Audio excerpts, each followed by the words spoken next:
I could see Master's light in your eyes. The only thing important in life is to know God's bliss. We were put here for that purpose, and our hearts are restless until we realize that goal. And I have difficulty speaking these days because my heart has become so full of bliss that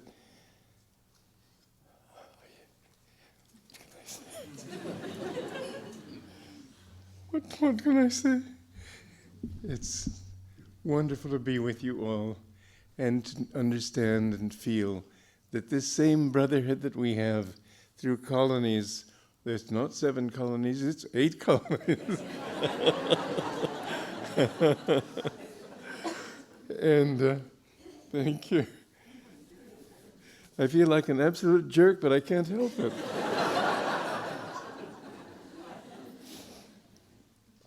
You see me in this strange color.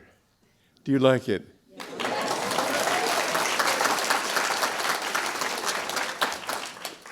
I want to create a new renunciate order. I want it to be not in the old way. When Swami Shankara reorganized the Swami order in India, he had to deal with the age that they were living in then, which was an age of great restriction of consciousness. Not only that, but women couldn't join it because the rules of the Swamis were to walk everywhere and not to stay in one place more than 3 days. It wouldn't be appropriate for women to follow that way of life. But nowadays, if Swamis were to walk the highway, men or women, they'd either be asphyxiated by motor fumes or knocked over by a truck. So what we need is it's time to have, that was a period of great restriction of consciousness, as I said, which made it necessary for people to think in terms of what they wouldn't do. They wouldn't be attached to this, they wouldn't be attached to that, neti, not this, not that. But I think that in this new age of energy, times have changed and human consciousness has changed. And I think that what we need now is a more positive way to embrace the thought of renunciation, not pushing away, but embracing God's bliss, embracing His love, embracing love for other people.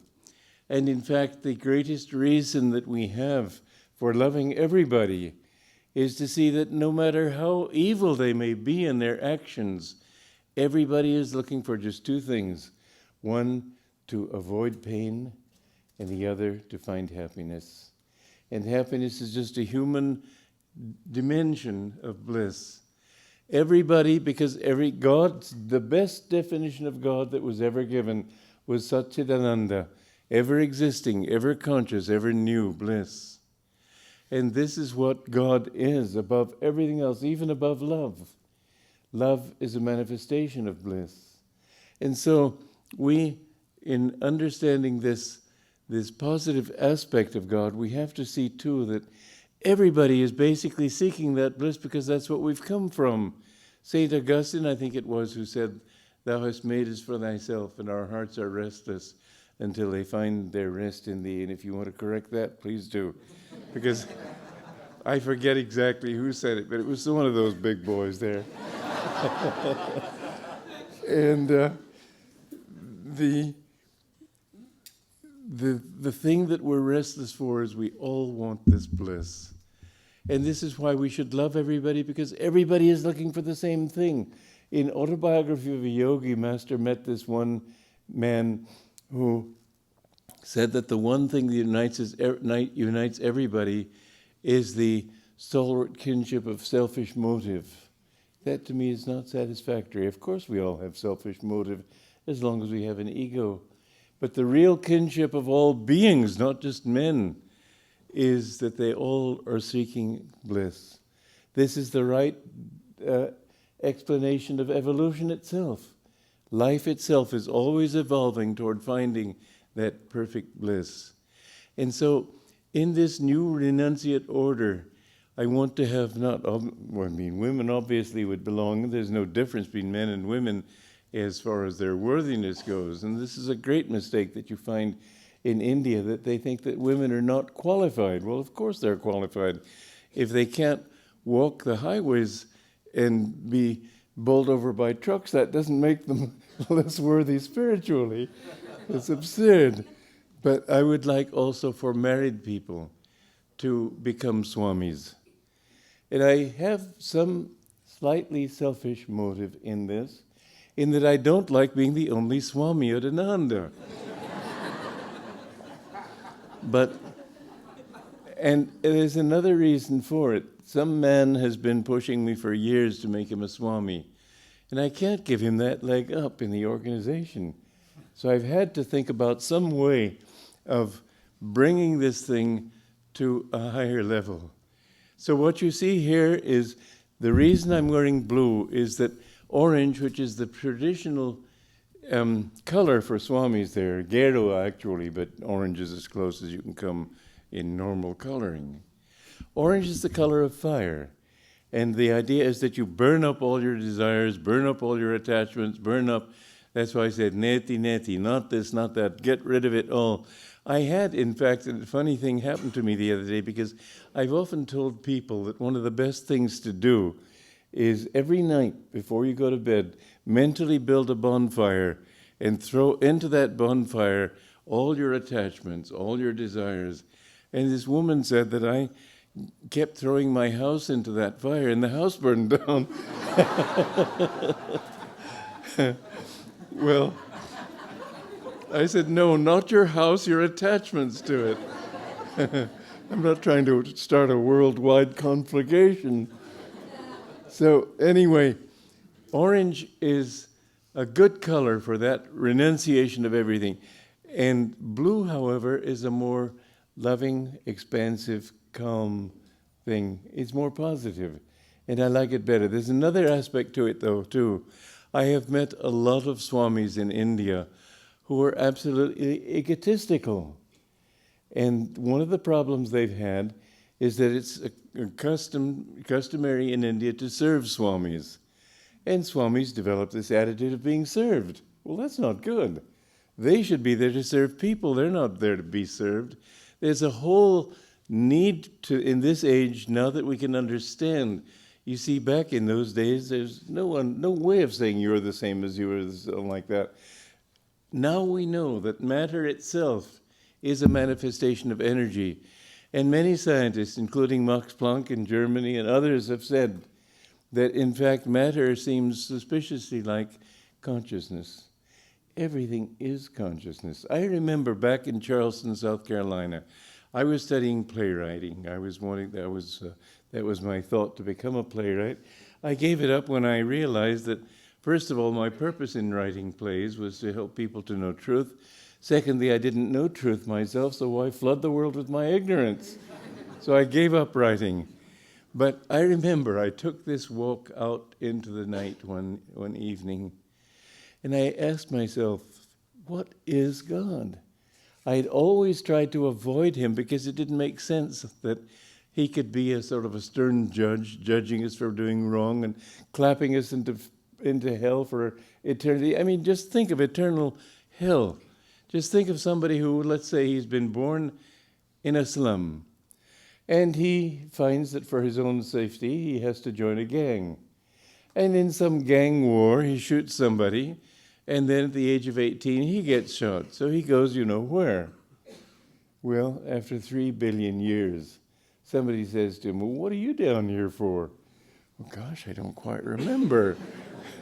I mean, a finite cause cannot have an infinite effect. It's absurd. It doesn't make sense. The faults of one little lifetime, that you should be damned forever.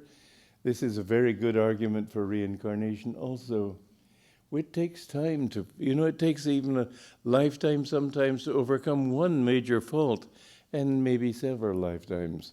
No, I don't think that you can even think of God as loving if he doesn't give us chance after chance after chance, until finally we get it right. But anyway, the goal of life is to find this Satchidananda. ever existing, ever conscious, ever new bliss. And this color, I think, suits this new mood. Now, what about married people who have children? I don't think they can be swamis. They have to reach the point where they have had their children. The children are a different karma. Each child comes with its own karma. You can't be free until you've stopped having children. But there comes a point in life when you can, and I've called you Tyagini. But I think what they need all to be at that point is Tyagis and Tyaginis. So I'll have to give you another name.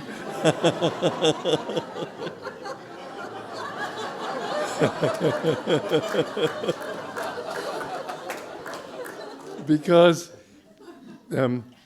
I don't want it to be only people who aren't married. We have more people married at Ananda who are deeply sincere than many monks and nuns that I have known. Sincerity is the important thing. And if you really are living for God above everything else, then I think that you too should become a Swami. And there is no objection to it in my mind. Therefore, in this new age, as Lahiri Mahasaya would deliberately incarnated as a householder in order to give householders the chance to have Kriya Yoga, also I think he wanted all men to have this chance, all men and women, to make it clear that I don't mean to be at all sexist, that all have the opportunity to completely dedicate their lives to God. Because I have seen among many of you that you have this quality, and I honor it in you. So partly for perfectly selfish reasons, I don't like being the only Swami. But at the same time, I think that this is the right time. I'll tell you what happened in my life. For many years I've been thinking about these things. Last May, when I left India, for a moment everything went black. Then it became okay. But the next day I found I couldn't remember things. And I think it was a mini stroke. But anyway, when I reached Lugano, I was in Italy, in Switzerland. I was in such bad shape that I couldn't walk. I had to go by wheelchair everywhere. When I went up to Manor, to the restaurant there, they had to carry me in my wheelchair. I couldn't go anywhere without it. I was very near death. I think that I could easily have died. Well, Miriam, who's my nurse, says I could have died for one of 3 reasons, any one of them. And I was very close to it, and I had been feeling that I wouldn't live after that for some months. But I felt great bliss inside, and I said to God and my guru, I don't care if you take me. I'm happy to go any moment. It doesn't mean anything to me. But if you want me to be in this body longer, to be serving you longer, then I'm happy to be here too. And all of a sudden I felt this great wave of bliss, and I became very well. I was full of energy. I left even my cane in Azizi and just I've been somewhat striding over the Lee, not quite as a 20-year-old, but nonetheless pretty active for an 83-year-old man. And I have to say that I've taken on a new lease of life. So to be here tonight, just before I leave for Italy and India, well, I have these communities that I've started, and I have to sort of check in every now and then.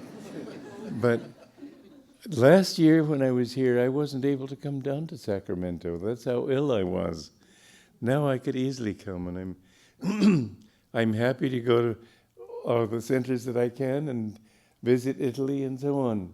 You know, the reason I'm going to Italy, because I've been there, and that isn't the normally right thing to do for me to go from India to Italy to America back to Italy. I was in fact wanting to go through Singapore, but there's a movie director in Italy who wants to do a movie of my life, and there's a Anima, it's a channel, TV channel. They want to do a 2-hour documentary of my life. So I pretty well have to go back for that sort of thing. And this movie director wants to see me for 20 days, and I suppose they'll find some young, handsome man to play my...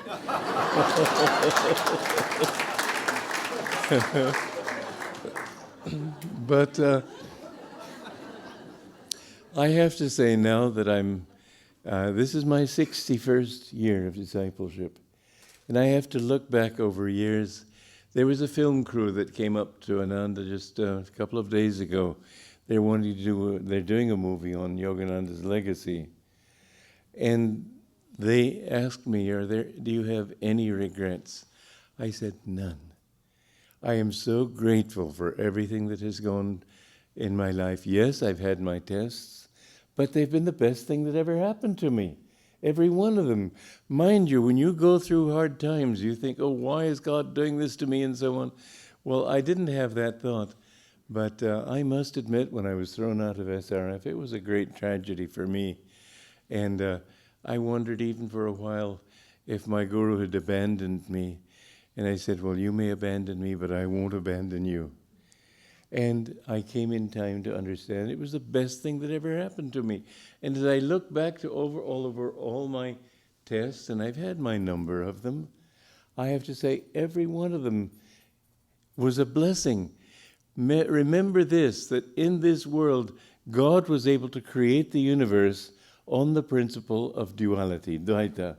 So that when he, the one calm spirit, when he moved, as it says in the Bible, he moved on the waters. There was a movement of vibration. He vibrated a part of his consciousness. And that vibration is always a plus and a minus. There has to be. So that every upward movement, there has to be a downward movement, like waves on the sea.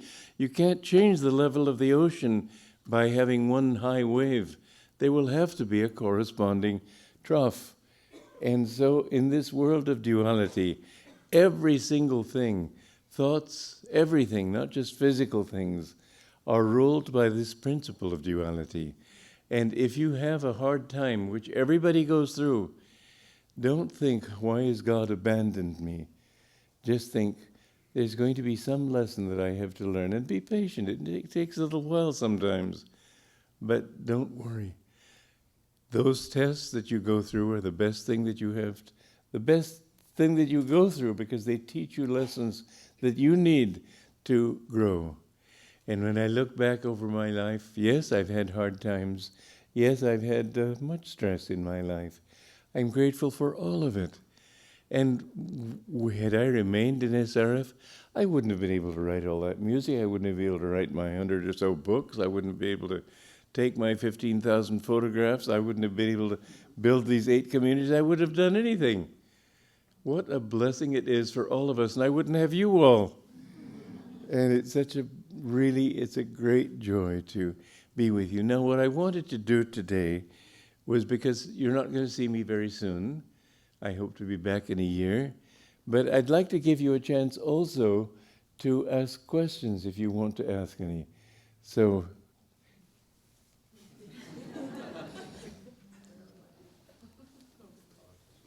yes.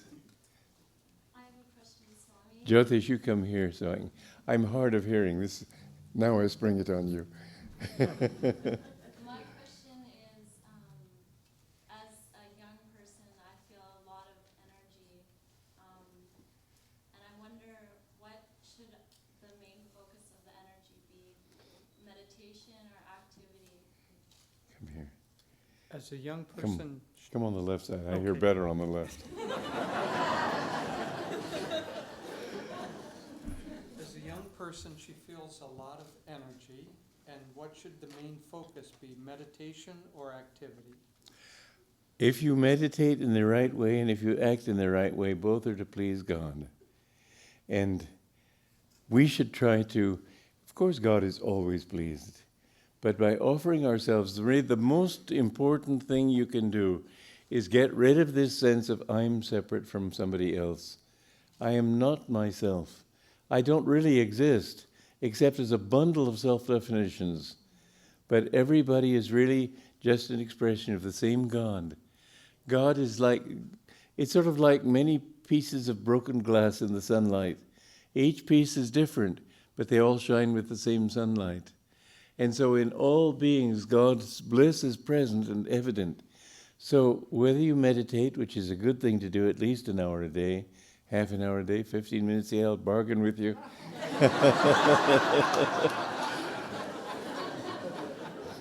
But if you will do that, then everything that you do, even when you have a job, try to make money, I should perhaps not put it negatively, make money,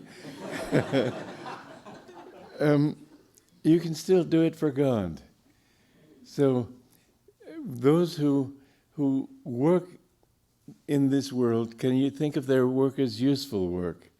I remember when my father gave me some money to put into stock market, and he had me go to his stockbroker, and the stockbroker tried to get me to invest in things that would make more money, like cigarettes. I said, I'm not going to give him money to that. I don't believe in smoking. Well, I think that what you should always try to do, and I have done this very rigidly in my life, I've always tried to do what was dharmic. I know that unfortunately, many swamis I know in India have taken shortcuts that way to get what they called a spiritual work moving. I have not done so. I've always been very strict about that. Once in the beginning years of Ananda, when I was earning all the money to start Ananda, there was a young man who came to me, and he said, well, I've inherited a certain amount of money, and I would like your advice. Should I join Ananda, in which case I can give this money to Ananda, or should I go to India? And I asked him how much it was, not because I wanted to know how much I could get out of him, but to see if he had the money to go to India for a period of time. And he told me it was $200,000. Well, that in those days, back in 1969 or so, that was about $1 million today. That was a very lot of money. I wasn't even tempted. I said, I think you should go to India. And one reason I said that was because I thought, had he really wanted to join Ananda, he wouldn't have asked the question. So I thought you should go to India. But I have always, we many times could have failed, but I have always said no. First thing, there's a saying in India, yata dharmas tata jaya. Where there is right action, there is victory. And I've adhered very strongly to that. In your work, don't cut corners. Realize that in the end, God is the one you're serving. So that if you're in business, don't tell untruths, don't twist the truth, don't put people ahead of things. I think that these companies that are firing people because they're losing money, I think what they should do is give everybody less money so they can all stay. At least up to a point, I think that would be a much more honorable thing than just suddenly somebody is told that he's out on his ear. Many ways I could elaborate on that question, but if you adhere to these principles, you'll be serving God. Okay? Yes. I know that non-attachment is not loving someone or loving the people that you love. Do you mind if I sit down? I won't see you as easily, but I don't have a young body anymore. Say it again. I know that non-attachment doesn't mean you don't love the folks that you love. What does non-attachment mean as far as that goes? She knows that non-attachment is not, for instance, not loving the people that you love. But what is non-attachment? If people betray you, if you're non-attached, you can say, all right, it doesn't matter. If you can have things like a house and feel that I don't own this house, it belongs to God, then it doesn't worry you if you lose something. That song, I got plenty of nothing and nothing's plenty for me. That's a beautiful song, but basically it means that you're not worried. You don't worry if people steal anything. Non-attachment means that you're not identified with those things. But when you're not identified, you can give much more love. You can give much more help. You can serve much more. And so it does not mean, and this is a very important thing, and I'm glad you asked that question, Because many people think that they're non-attached, they don't care how other people behave. That's not non-attachment. You should give love, but don't demand it back, so that your love becomes unconditional. And however people treat you, you don't suddenly have a lower opinion of them because they've insulted you or something. So non-attachment is inner freedom. Does that answer your question? Yes, Okay. yes, it does. Okay. Any other questions? Yeah. Hi, I feel like I'm always, sorry, I'm always finding things wrong with the world, and I'm always feeling like this overwhelming need to fix them, and I just can't find the light to figure out what I'm supposed to focus on. How do I know what to focus on? Like what God wants me to focus on? She sees a lot of wrong things in the world. She's always feeling like she needs to fix them. How can she know what God would like her to focus on?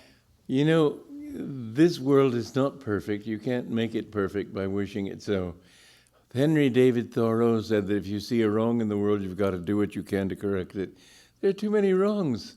You have to pick your battles. You can't fight them all. So I would say that which is the most important to you, fight the battle on that front. In my life, I remember a cousin of mine when I was in college who wrote me and said that she wanted to become a doctor. She didn't become a doctor, but that was her thought at the time. And I said, well, that's certainly a laudable thing, and I would applaud it. But you're saying that to me makes me think, well, what do I want to do with my life? I see that when people are well, they're still not happy. And so I would rather take people who are well or unwell, it doesn't matter, but those who aren't happy, and help them to understand how to become happier. Now that was my particular thing, but everybody has something that he can give. I've often thought that those fields in which people themselves have suffered determine what they feel they want to do for humanity. Somebody who has been ill in past lives is more likely to want to be a doctor.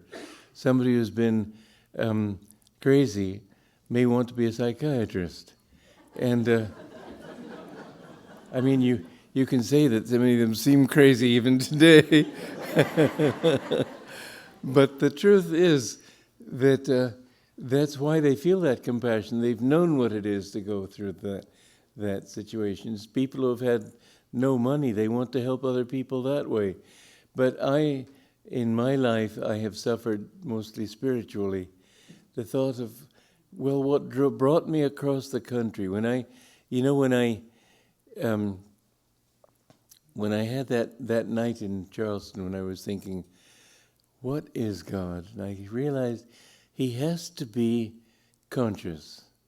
Otherwise you can't call him God. You can't speak of God as just a blind force. And if he's conscious, then he must be consciousness. That he doesn't have a brain. It's not like the universe were a big brain. It must be that consciousness infuses everything. And that then the reason I myself am conscious is because I'm a part of his consciousness. And if this is true, then the more in tune I am with his consciousness, the more happy I will be. And I realized, looking back, that when I wasn't that in tune, I wasn't happy. When I felt clear in my mind and so on, I was closer to him and felt happier. So I remember I went back that night to my room. I was rooming with 4 other young men. And I was so staggered by these thoughts. I had never read them. I had never read about saints. I had never read about giving your life to God. I didn't know anything. It's amazing how ignorant I was. But I had determined that I would live my life to find God or to be more in tune with him. And it was a very deep experience for me. I couldn't stand being in the kitchen with them all laughing and joking and so on. I had to withdraw. But then came the thought, well, maybe I'm going crazy. Nobody in history I've never heard of anybody finding God or getting closer to God. It seemed to me that maybe I was just losing my mind. And I finally had to come to the conclusion that even if it means losing my mind, it's what I have to do. And I had this deep desire, because I had been trying to improve myself. trying to overcome my faults and develop virtues and so on. It was like washing a dirty shirt. You get a bubble over here and you try to push it under and it just comes up over here.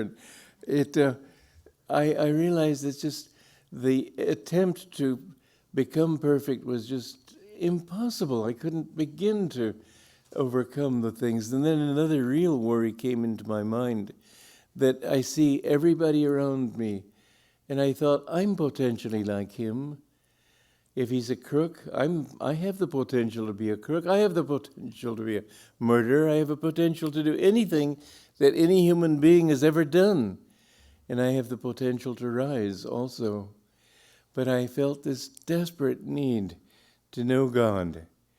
And I thought maybe if I go to South America where I could live simply and live as a hermit, I could meditate and seek God. But I didn't know what meditation was.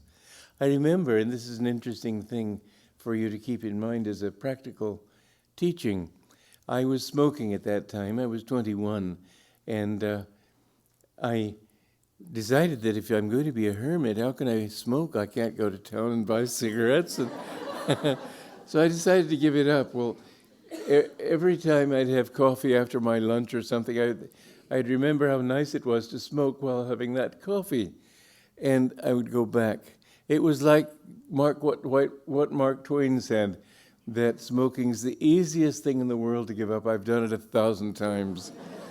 Well, the thing is, and this is what I want you to keep in mind, when I did go back to smoking, I never said I failed.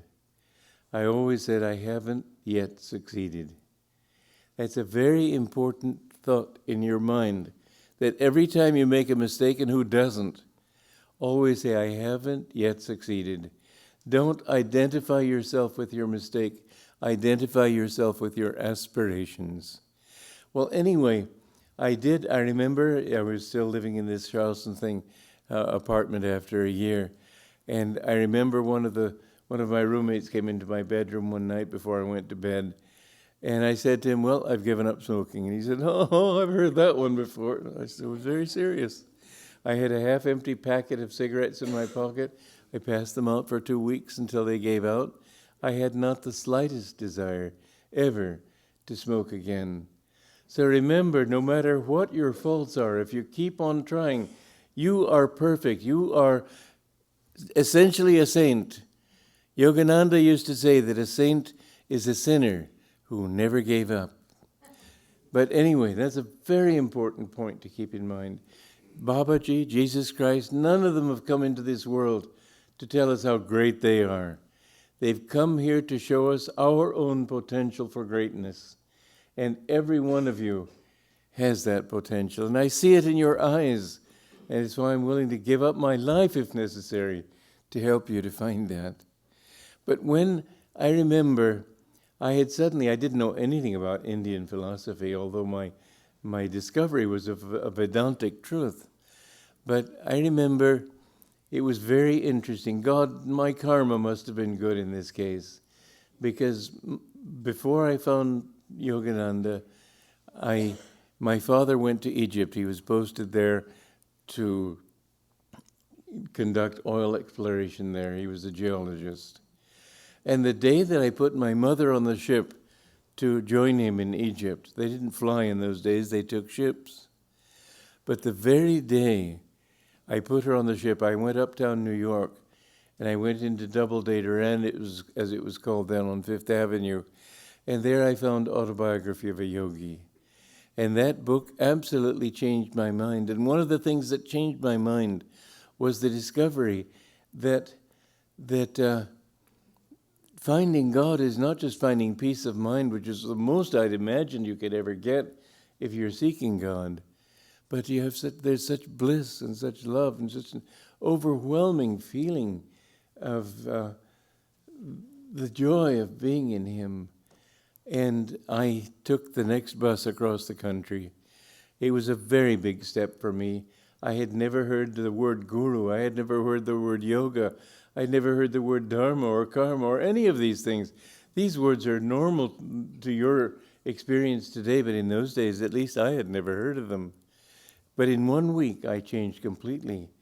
In 1 week, I went across the country nonstop, 4 days and 4 nights, ended up at his church in Los Angeles, and as Raghu was telling you, I said, the first words I addressed to Yogananda were, I want to be your disciple. I never dreamed of being anybody's follower. I had never met anybody who I felt could give me anything that I wanted. I had left school in disgust because it wasn't giving me the truths I wanted. But when I read his book, I knew he's the man I can follow. He's got something to give me. And I remember as I was crossing the country to go to him, the thought was very strong in my mind. 2 thoughts. One, that I want to find God. And the other is that this is such a wonderful teaching, I want to share it with everybody. And I've had this, I have to say, intense longing to share these truths with people. And I've tried every way that I could to find the reasons for it. But I find that the most important thing is not reasons, but to share my bliss with people. If they can feel these things, that's what really changes people. So the bliss of your own meditation, the bliss that comes when you seek God, you don't have to do it. This is a very important point to remember, that the bliss of God is like the sunlight on the side of a building. If the curtains are drawn shut, the sun won't be able to come into your room. But if you open those curtains, that sun is there. So the grace of God is always shining on you. But if you shut him out, how can he come in? But if you open yourself, and that's the main thing about meditation. You know, the difference between meditation and prayer is this, that in prayer you talk to God. In meditation you listen for his answer. And when you feel in meditation, if you open yourself properly, you will feel him flooding your being. And this makes life so different that, as I said, the thought of giving up your life for others is not a sacrifice, it's a joy. It's a privilege to live for God. I know my guru said one time, living for God is martyrdom. Don't worry. If he gives you a hard time, he probably will. Mind you, it's not as if he cleared away the many New Age thinkers think that he clears the brambles from your path so you can walk more easily. The spiritual path is not like that. He's likely to throw a few thorns in the way, not just brambles. He's likely to make it difficult because he wants to know if you really love him. I mean, think of it. Poor God has been seeking you for thousands and millions of years, and you've been ignoring him. Now you turn to him. Why shouldn't he want to find out if you really mean business? Yes, he gives you. He'll test you to the limit of your powers. I will tell you that. It's not an easy path. But once you get through these things, the beautiful thing is that in the world you get a test and then another test and another test, and none of them mean anything. And when you get there, you don't know what you've learned from it. But on the spiritual path, it's a road up every step of the way. Every test brings you more clarity. Every test brings you a freedom of karma. Every test brings you closer to God. And so I'm not offering you a path of ease. I know some New Age thought people have tried to say that everything will come to you if you do this. I'll say maybe and maybe not. Don't worry about it. I've often thought that people who have an easy life have an unfortunate life. I know that in my horoscope, I don't know if you believe in astrology, but I'll tell you this anyway. I have what is known as a grand cross. All the big planets in all the fixed signs. And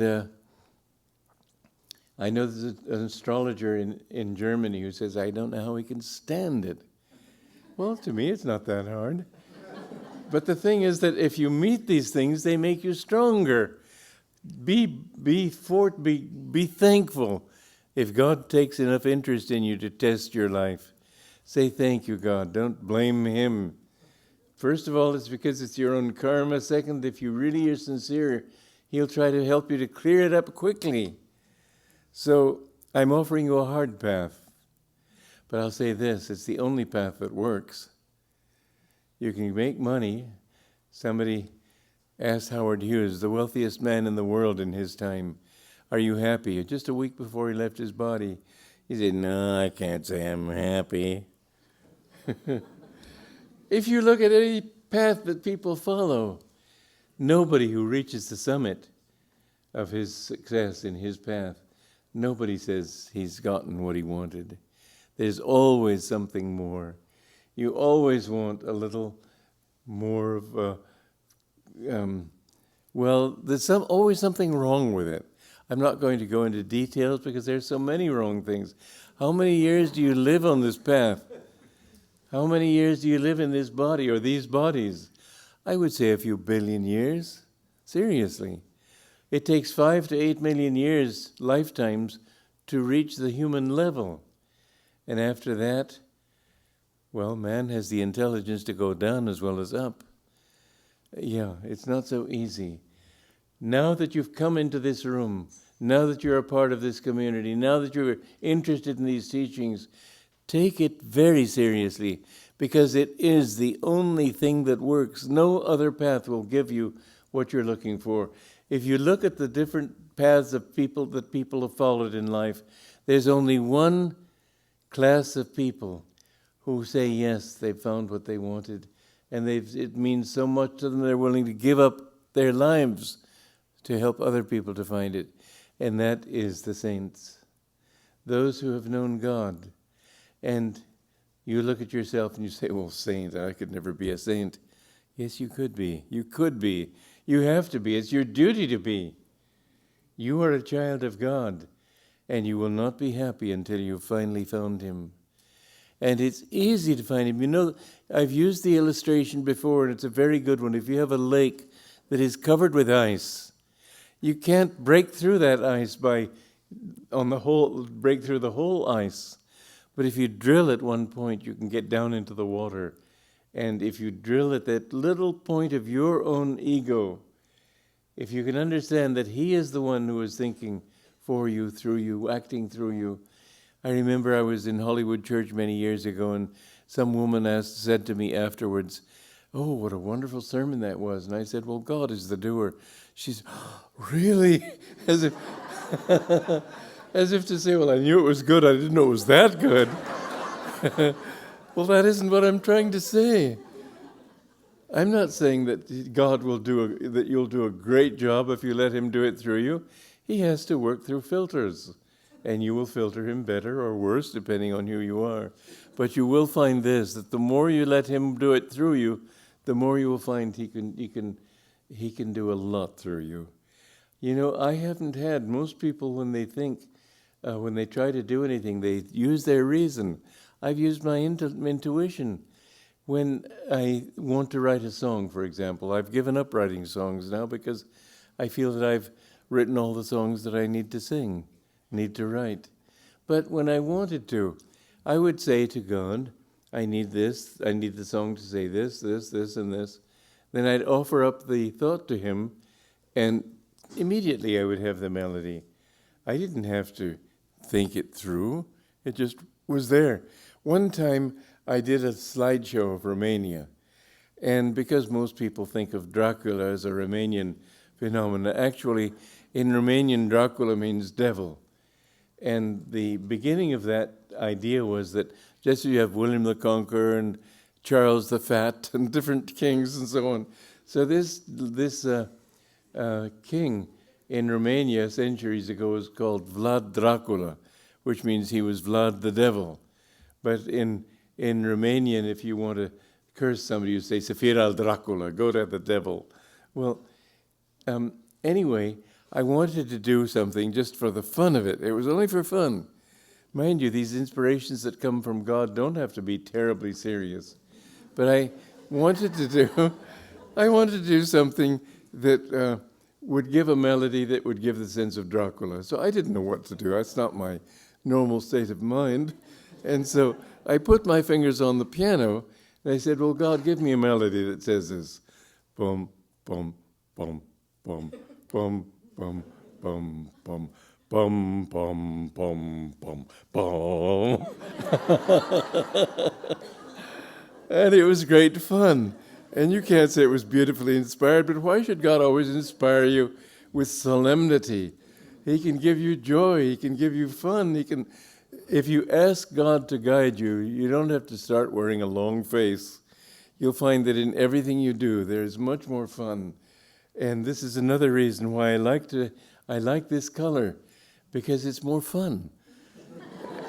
And the idea of orange, it's sort of authoritative. And I don't like to be an authority. I have never taught anybody. I've shared with people what little I know, and I'm happy to share what I know. But I don't think I'm teaching people. I never condescend to people. They're the same as I. We're all children of the same God. And this was an attitude I learned from my guru. Great man that he was, I found him always respectful, always humble. And I know one time, it was a very strange memory of mine. Because he told me to grow a beard. And I suppose because he had me lecturing and I was 22 years old. And by the way, that was an experience in itself. I had been with him 8 months. And I knew that he hadn't been to the church in San Diego for at least 2 months, because I was the one who sent in the notices to the papers. And the people in San Diego were told to look at the paper. If they saw that he was announced for that Sunday, they would come because he would be there. So I was given the notice that I should send to the San Diego Union the notice that he was coming that next Sunday, and I thought how happy all those people will be. Well, Saturday morning, one of the ministers came down and he said, "Master can't go, he wants you to speak in his place." God, 22 years old, I'd never lectured before in my life, and suddenly I had to go down and give a lecture, and then I had to give a Kriya initiation to one person, thank God, not a crowd. But, I wasn't at all nervous because I was so sorry for those poor people. We had a curtain drawn, and then when the service began, the curtain opened. So everybody was there waiting for Yogananda to appear. And suddenly saw this boy of 22, and there was a sort of visible shock that not only was the church full, the aisles, everything was full of standing people looking in the windows, craning there. It was quite an experience. But I've never had nervousness for that reason, because I've always felt those poor people. And now I think in terms more of giving than of taking. I don't care what they think of me. My feeling is that if I'm a fool, it doesn't hurt for people to know it. So I'm perfectly content just talking and being myself. And if you think that I'm foolish for joking so much, it's okay by me. I'm just me, and I don't want to be different. So anyway, did I answer somebody's question or my...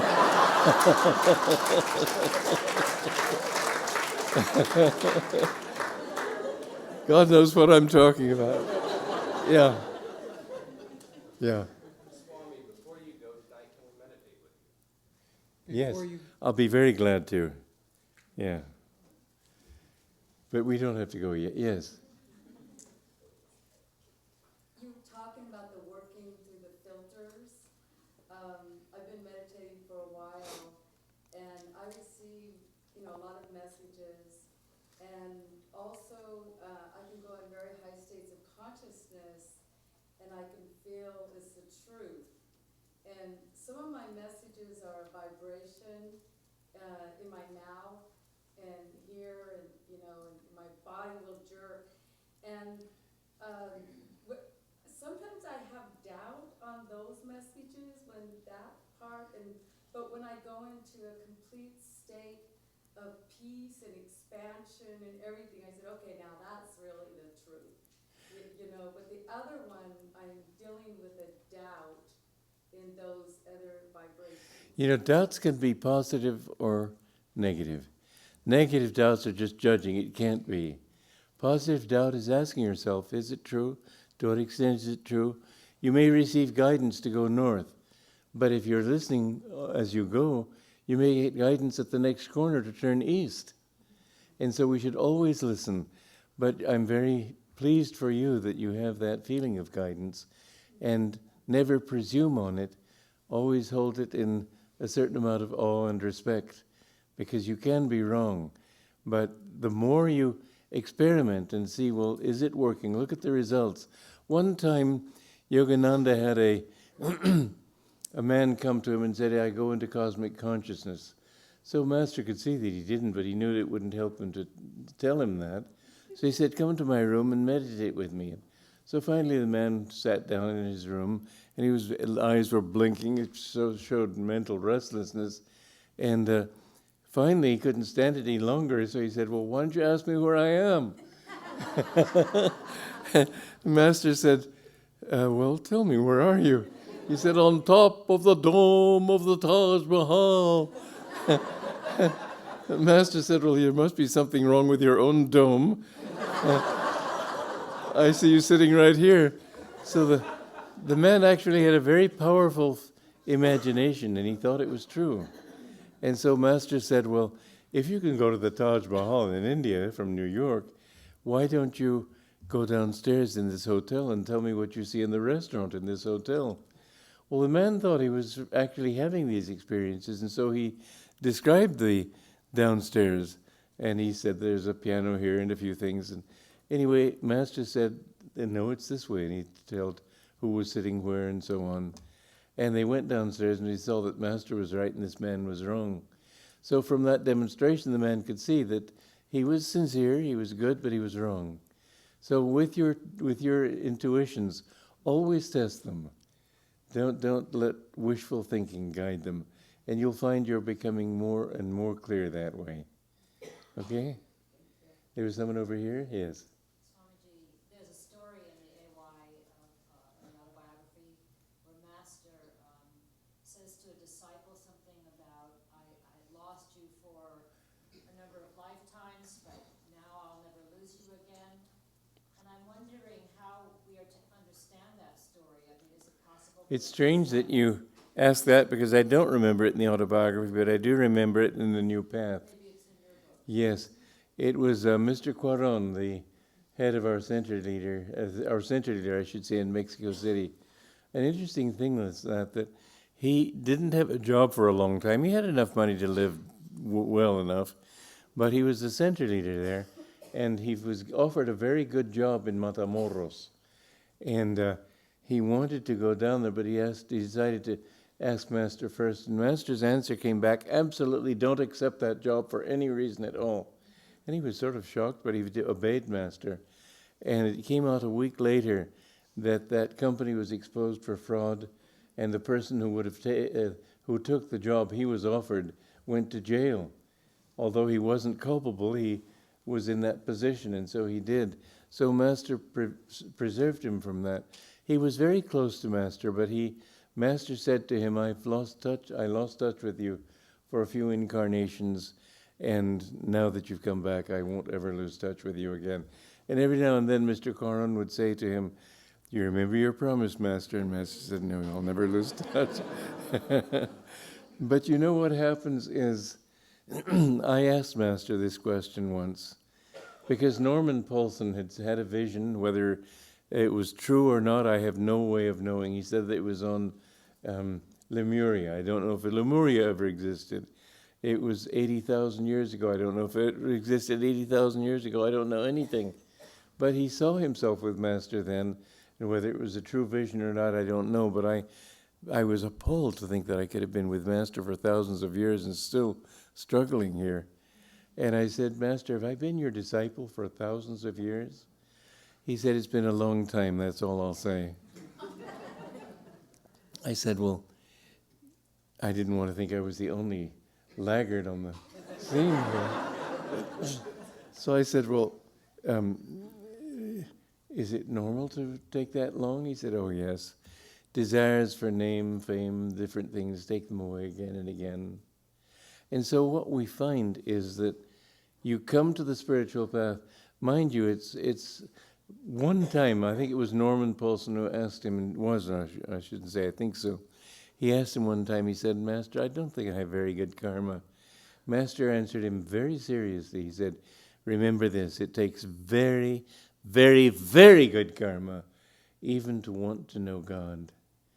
But after many, many, many incarnations, you reach the point where you want God, but these other things pull you. And somebody comes along and says, oh, you could have been a concert pianist and you suddenly get this desire. Or you could have done this, oh, you suddenly go in that. And even after you find the Guru, and this, to find the Guru is a very great blessing. Very few people have it. Some people say to me, do I need a Guru? I said, no, you don't need a Guru.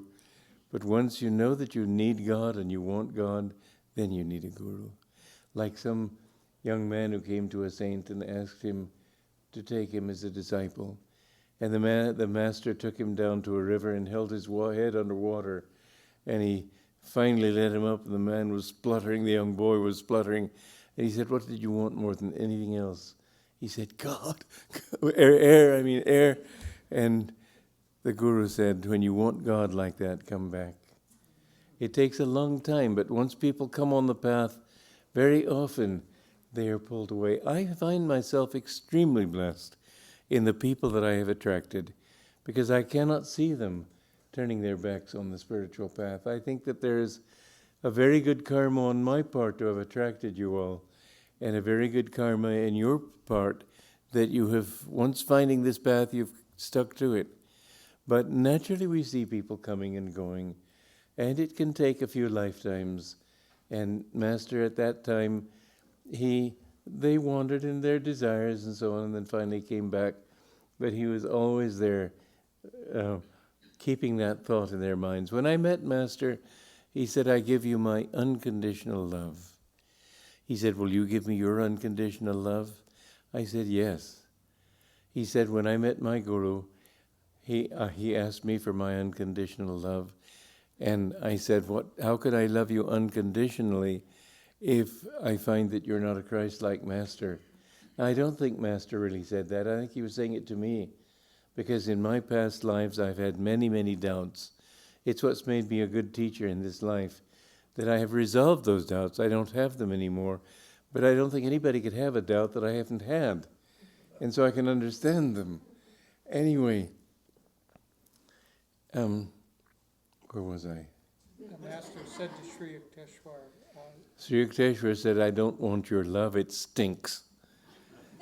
And I'm sure he didn't have to say that to Master, but Master was saying it to me. Be loyal in this life. And I have been loyal to him before, but there was that time in the past. There was a time, there's a very interesting book, and I can't go into it in depth, but really when you go to India, you find some very strange things going on sometimes. Somebody across the Jamuna River from where we were staying, they were digging in the ground, and they found something resisting their shovels, so they dug around it. It turned out to be a yogi seated in lotus pose. And he said, and he spoke very ancient Sanskrit, and nobody could understand him, but they got some pundit who was able to put together what he was saying. And he said, what yoga is this? And they said, Kali Yuga. And he said, oh, I'm not interested. So he just went into meditation and left his body at that time. If you come back from that state, you can't keep your body. But he said, if you dig over there, you'll find the image I used to worship before. And they dug there. So as I say, you find strange things there. For example, there's a temple in India where you have to climb about 1,000 steps, it seems like to me. Anyway, by the time I got up there, it was... But there are these two birds. I think they're doves, but I'm not sure. But they are supposed to have been reincarnated saints who were cursed by some greater saint at some time to come back in the bodies of these two birds. Well, you find these quaint legends in every country, and it doesn't mean a thing. But the odd thing about it is that these two birds have always been just two birds, never one, never three, always those two. They always come back for their lunch and then go off. And, I mean, are they really these saints who were cursed? I don't know, but you'd think after thousands of years the number of them would vary. but it hasn't. And so I found a book in India which was written during the Hatha Yoga, during the age when people could predict the future because they've overcome the delusion of time. And it gave my name there, and it said that he was born in Romania and grew up in America, and it said that his father named him James. Well, my full name is James Donald Walters, but nobody knew the name James because I always went by my second name, Donald. And then, besides that, I was known as Kriyananda there. And it said that he has brothers, but no sister is possible, although one will die in his mother's womb. Well, I'd never heard of my mother having a miscarriage, but when I came back to America, it turned out that she had had this miscarriage. Well, in that same thing, it said that in the days of Kurukshetra, the days of the Bhagavad Gita, he was a king of a small kingdom, and he left his kingdom to his son and went off and took an initiation from a guru. And he reached a very high state, but he argued with his guru and fell from that. And my guru said, that has been your problem for lifetimes. In this lifetime, I've overcome it. But as I said, that's why it's my job to help people, because in helping people, I overcome any subconscious doubts that I might still have lingering there. So he had me teaching, but he didn't have people who were more advanced teaching. And you'd think, well, why wouldn't he put the most advanced people there? But it's for my sake that I'm teaching you, and as well as perhaps for yours. But I'm grateful to you for giving me that chance. So any other questions? Yeah. Swami, I know you've had a lot of challenges. I know quite a few of them. And I'm just wondering what you would consider the most challenging thing you ever had to face. The most challenging thing was that I was thrown out of my own organization, my own guru's organization. And that was a very big test for me. I have to say this. Master one time, he said to me out at the desert, he said, every man has disappointed me. I know they didn't mean that they disappointed him spiritually, but men's energy is more outward, women's is more inward. And it's a man's job to get out and conquer the world or do things in a big way. And even the sex organs indicate that direction. And you will see that this is a basic difference in the two. And all his men disciples have been thinking in terms of how they could find God, they could advance spiritually. It was all for themselves. And I had this longing to help other people. And so he said to me one time, he often told me, you have a great work to do. But he said to me this time, apart from St. Lin, every man has disappointed me, and you mustn't disappoint me. And I've always remembered that he had this deep wish that I carry on his work. Well, my sister disciples, who were all the ones in charge, I was the only man on the board of directors at the end, but they were all women, and they couldn't understand what I was doing. I can understand their position too. They used to think, well, why doesn't he just wait to be told what to do? That's unthinkable for somebody of my temperament. I just have to get out and do something. And they couldn't take that attitude on my part. I was, in my zeal to serve my guru, they decided that I was a traitor to them. And so they threw me out on my ear, and it was a very hard experience, and I don't want to even bother talking about the hardship of it, because it was the best thing that ever happened to me in my life. I'm grateful for it. It's enabled me to do the things that I've been able to do since then. But yes, that was by far the most difficult. It's still difficult. It hurts me because I made up my mind that even if my guru has abandoned me, I will not abandon him. And even if they turn against me and fight me, I still will love them. I think it's driven them crazy. When you want to hurt somebody and he just refuses to be hurt. But I decided this, that if I should become bitter or angry or turn against them or anything, I would lose twice. I wouldn't only be thrown out, I would lose my own peace of mind. And so I resolved that I will love in spite of anything. And that, as I say, has driven them wild, but I can't help it. I would rather love than not love. I don't even know what it's like to hate. I don't know what it's like to get angry. This is just my problem, I guess you might say. But I think it was a wonderful lesson in many ways to me, and I'm grateful for it. One more question, and then we'll have that meditation that you were asking for. Yes. Earlier, maybe it was even this morning, talking about non-attachment and relationships. So in my marital relationship, my wife was highly attached to a very high standard of living and a big house, and I wasn't able to support it. There were a lot of stresses and strains, and I made the decision that I had to leave that, and really had then started understanding. Part of that got exposed to Ananda and feeling that, and some people are wondering, should I feel guilt? But we ended as lovingly as we entered the marriage. I said, while I'm around, I'll do anything I can to help and do house stuff. And people say, well, why do you do that? And I say, well, that's what people do. So I think you did the right thing.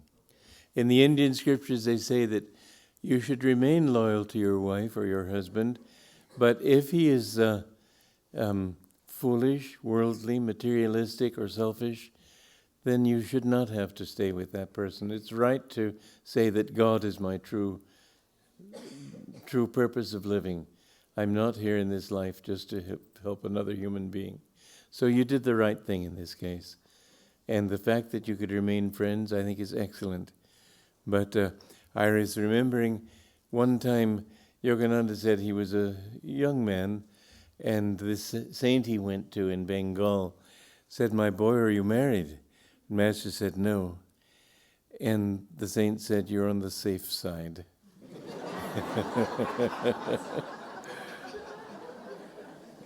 He said, "Yeah, I'm married, but my wife is very materialistic, but I've fooled her. She doesn't know where I am."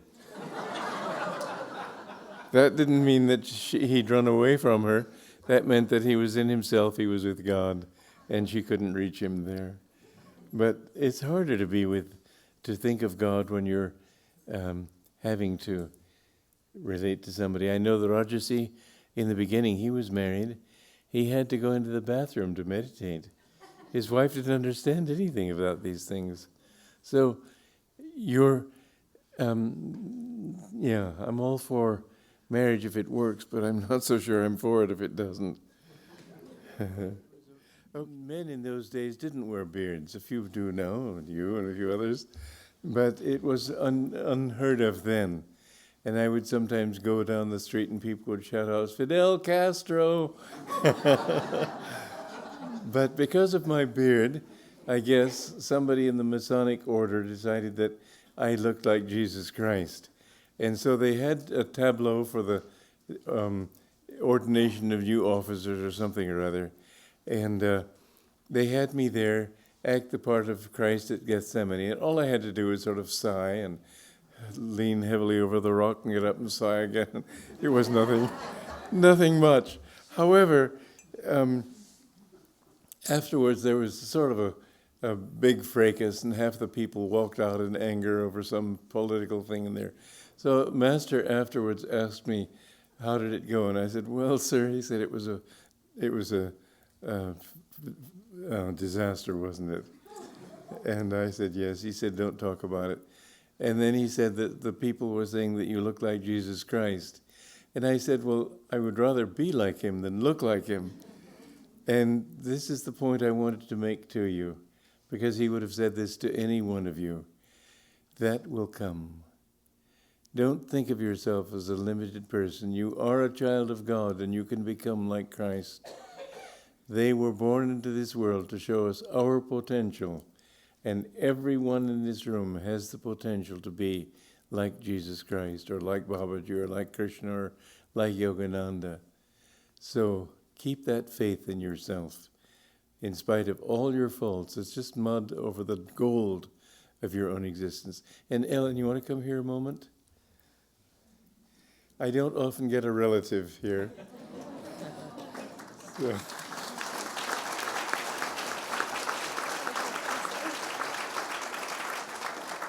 She is my grandniece. God bless you. Thank you all for coming. And